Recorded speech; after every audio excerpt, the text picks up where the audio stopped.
Hey guys, how's it going? Welcome back to another video. My name is Ash, and we're here with Geek Arts Gaming. Specifically, today we'll be talking a little bit about Alliance Quest Map 5. Now, for those of you who have not been joining us on the live streams, our Alliance has now progressed to a consistent Map 5 schedule, all 5 days, and we have been learning quite a bit in that process. The first thing, obviously, is that you'll need to have a serious amount of engagement from your alliance teammates. That means that every battle group needs to be pretty active in order to clear the content on time. So for those of you who are going to be taking advantage of the lower energy cost during this particular week, hopefully this guide will help you out. If you are also an alliance that is progressing to Map 5 and you'd like some additional tips, hopefully this helps you out.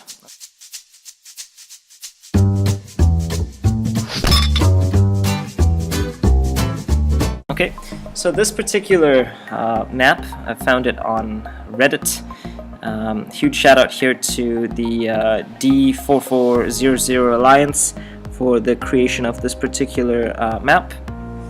I will find the link to both the page as well as this map and put that in the description for you guys to check out and give some credit to the creators. But anyways, let's jump straight in. Okay, so the first thing that you'll have to know is I've obviously got 3 phases here, and phase 2 is what I'd like to spend most of the time talking about. Now, in each phase, you've got one of 3 mini bosses. That shouldn't come as a surprise to many of you guys, but specifically, let's talk about Map 5. So we found that it cycles through 3 mini bosses. I'm not really sure about the schedule, however, I will find that out and put that in the description. But basically, what I'm going to be doing in this video is explaining a little bit about which champions I find to be really effective in my particular run on this map, and which champions may work for you. I can go ahead and suggest that as well. Hopefully that'll help you guys out. Okay, so clearing this first initial phase isn't too much of a problem. You just need to be very careful on this path here. They've named it E5. I've got another version of the map which is named slightly differently, but basically on E5 here, you'll need to bring a poison immune champ. You'll need to allocate somebody to bring a poison immune champ for Abomination. He's really stacked, and that poison will certainly take you out. On path A1 here, I found that Dr. Voodoo is very, very effective. So that's basically this left path here, especially for that Groot. You've got him twice there. So yeah, the key things to keep in mind here is you'll want to bring somebody who's poison immune for E5. Dr. Voodoo is really, really effective for A1. Also, you've got 2 versions of 2 fights on OG Vision here. You'll know if you fought him before that synthesis ability can send him straight to his special 3, which is very painful. So you might want to bring a power control champion for this particular path, C3 as well. Okay, now moving on to onto the mini bosses. For these bosses, I've found the following champions to be really effective. Of course, Star-Lord is probably most people's MVP to kind of clear through this content. If you've got a Gwenpool, maxed out Gwenpool, that's also really effective. For me, I've only got my Star-Lord at 440, however, his signature ability is around 70 or so, and that makes him hit really hard, provided you can keep the combo.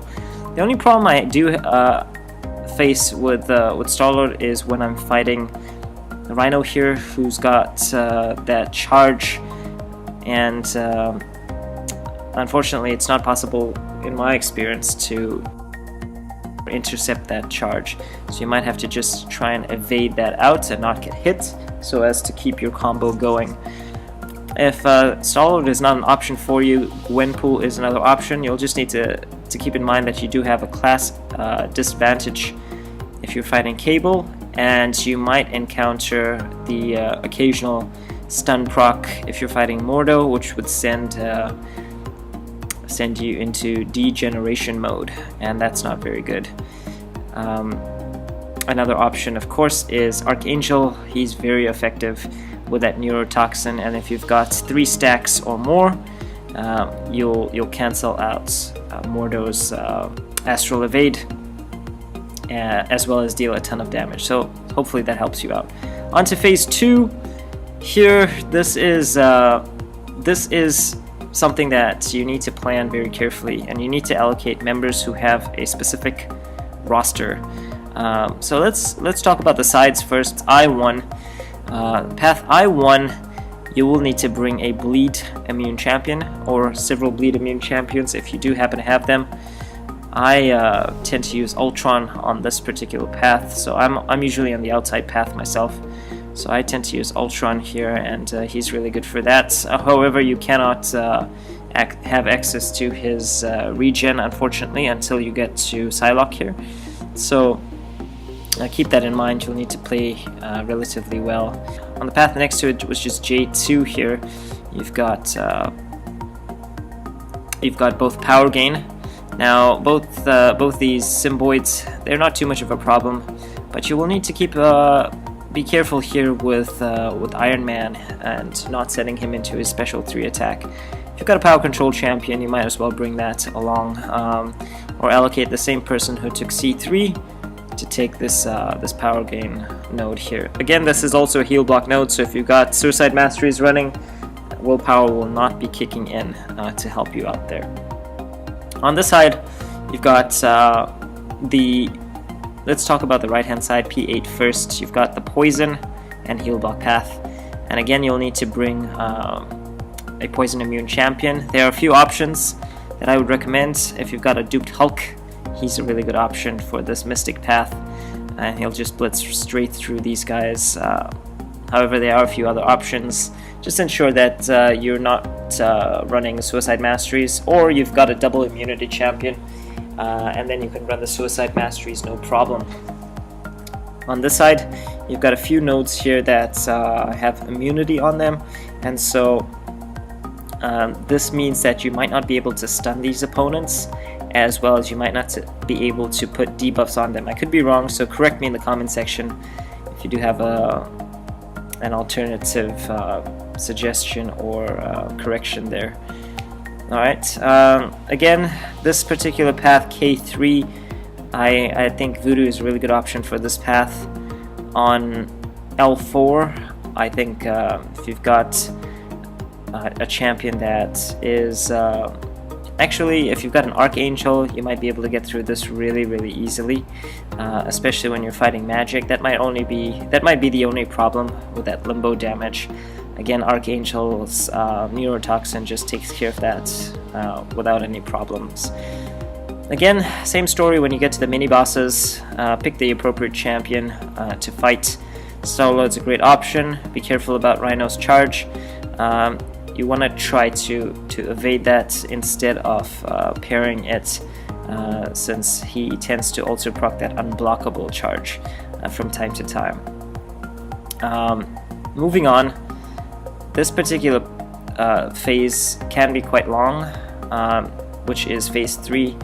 So I tend to put the most reliable players on the outside, and that way you are relatively sure that they can clear the content. Keep in mind that for R2, you will need to have Poison Immune Champion for that Abomination.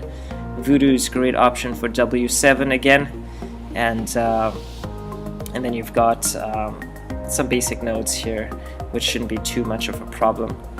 For Dormammu, this varies from player to player and also depends on your roster.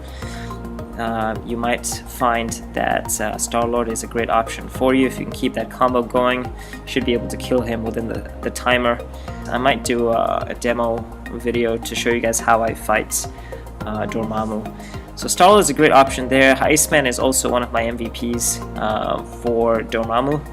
I find that his particular attack certainly, even at rank 4, does a little bit better than Ultron's at rank 5.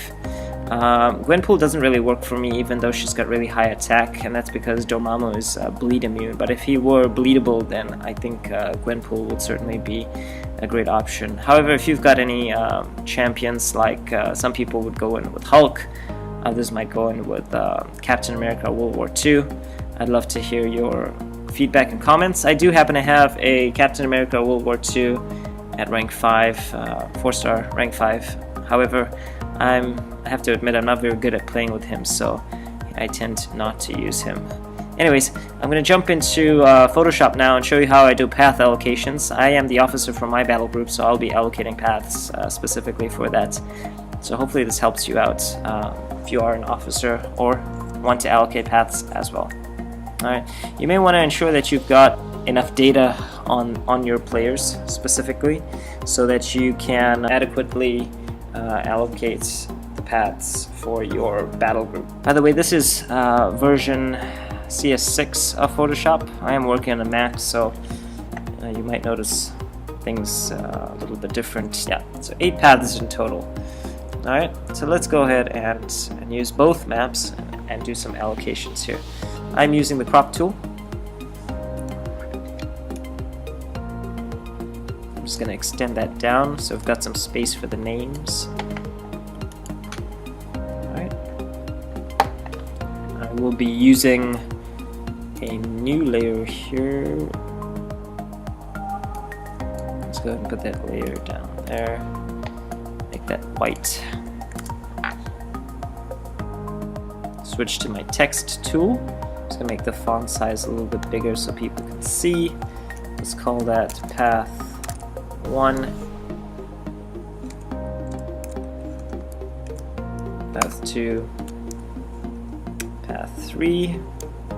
Holding down Alt and Shift, I'm going to just duplicate that.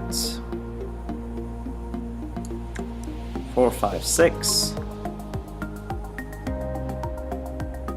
7, and 8. Alright, pressing on Commands will select that for me. Pressing on Commands will select that for me. Alright, so I'm going to go in with my text tool. Let's change the names.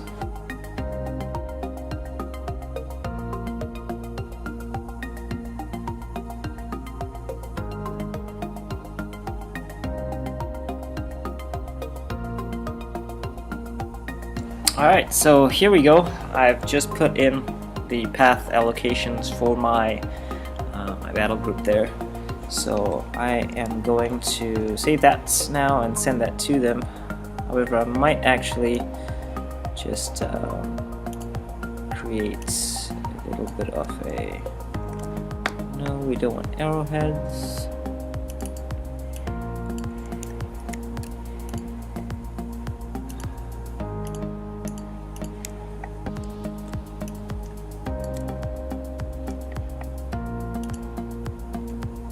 Go with the red.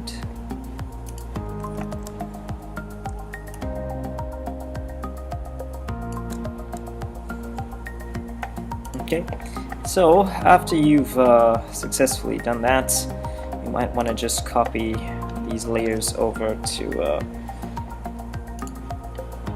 your other map here, should you decide to use both. Now, I'm gonna keep these guys on the same paths here, so that means I've just got to do some extra editing. So again, I'm gonna switch to my crop tool, extend that down slightly, and now I'm just gonna go ahead and copy all of these layers in there. I do not need that last layer, so I will go ahead and delete that.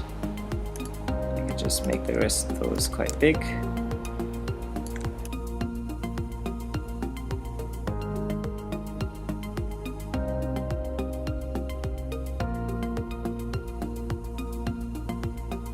Okay, so I'm done, and a few things I'd like to point out here.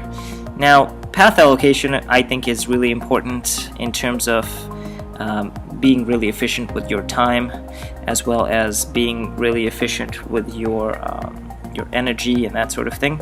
It also helps with the morale and the completion. It helps your alliance complete your maps each and every time, provided you've got a decent set of players with really good skills. This way you kind of alleviate the potential confusion that may occur if people are just going to be choosing their own paths, etc. So if you like this, go ahead and use it. I highly recommend that you do.